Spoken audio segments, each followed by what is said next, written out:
প্রথম ওভারে এলেন আর উইকেট তুললেন, অভিষেকেই উজ্জ্বল হয়ে উঠলেন হাসান মাহমুদ।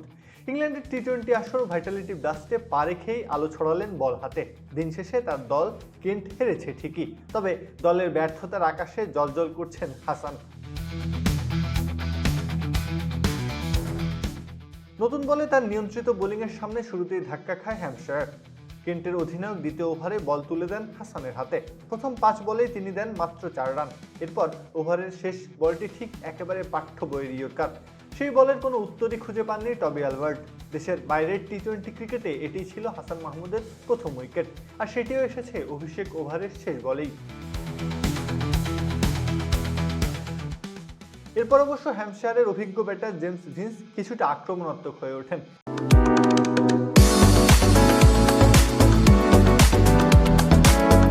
হাসানের দ্বিতীয় ওভারে 2টি চারে 11 রান তুলে নেন তিনি। একটু ব্যয়বহুল হলেও নিজের ছন্দ হারাননি হাসান, বরং পরের 2 স্পেলে আরও নিয়ন্ত্রিত বোলিং করে নিজের জাত চেনান।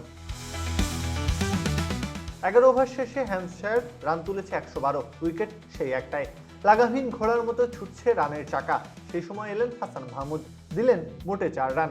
উইকেটের দেখা না পেলেও তার সৃষ্টি করা চাপটা প্রতিপক্ষের ঘাড়ে চেপে বসে, যার ফলাফল পরের ওভারেই উইকেট তুলে নেয় কেন্ট।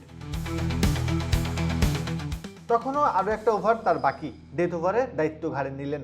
সেখানেও প্রতিপক্ষ ব্যাটারদের লাগাম টেনে রাখলেন, খরচ হলো মাত্র 6 রান। একটা সময় মনে হচ্ছিল হ্যাম্পশায়ার বুঝি ছুঁয়ে ফেলবে 220 থেকে 230 রানের গন্ডি, সেটাই শেষমেশ গিয়ে ঠেকল 190 রানে। 4 ওভার শেষে হাসানের বোলিং ফিগার দাঁড়ায় 1 উইকেটে 25 রান, ইকোনমি মাত্র 6.25। পুরো স্পেলে তিনি হজম করেছেন মাত্র 2টি বাউন্ডারি।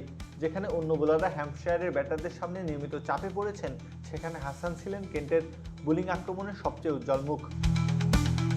তবে ব্যক্তিগত সাফল্য দলের জন্য সুখকর ফল এনে দিতে পারেনি। দল হেরেছে 19 রানের ব্যবধানে। অবশ্য তার আগে নিজের কার্যকারিতার প্রমাণ দিতে কোনো ভুল করেননি বাংলাদেশের এই পেসার।